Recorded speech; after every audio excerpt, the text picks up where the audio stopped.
गुरुजी ने कहा कि माँ के पल्लू पर निबंध लिखो, तो लिखने वाले ने क्या खूब लिखा है। पूरा पढ़िएगा, आपके दिल को छू जाएगा। आदरणीय गुरुजी, माँ के पल्लू का सिद्धांत माँ को गरिमामयी छवि प्रदान करने के लिए था। इसके साथ ही यह गर्म बर्तन को चूल्हे से हटाते समय गर्म बर्तन को पकड़ने के काम भी आता था। पल्लू की बात ही निराली थी। पल्लू पर तो बहुत कुछ लिखा जा सकता है।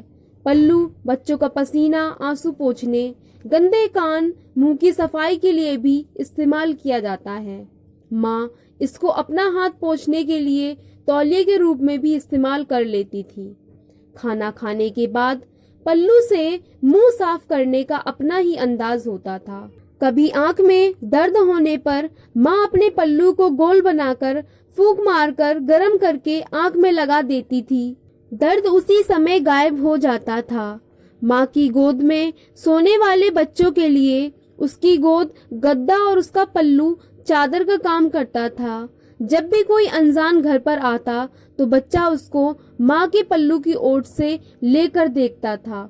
जब भी बच्चे को किसी बात पर शर्म आती, वो पल्लू से अपना मुंह ढक ढक कर छुप जाता था। जब बच्चों को बाहर जाना होता तब माँ का पल्लू एक मार्गदर्शक का काम करता था। जब तक बच्चे ने हाथ में पल्लू थाम रखा होता तो सारी कायनात उसकी मुट्ठी में होती थी। जब मौसम ठंडा होता था, माँ उसको अपने चारों ओर लपेटकर ठंड से बचाने की कोशिश करती, और जब बारिश होती तो माँ अपने पल्लू में ढांक लेती।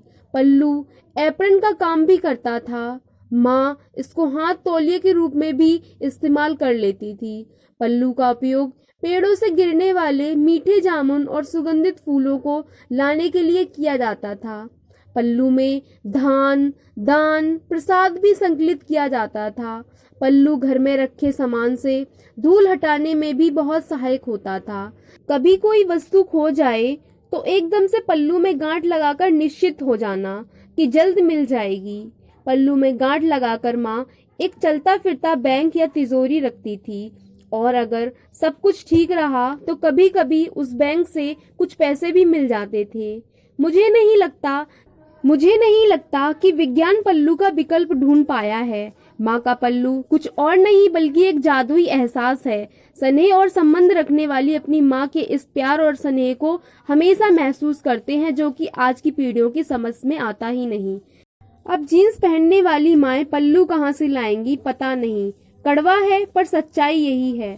Thanks for watching.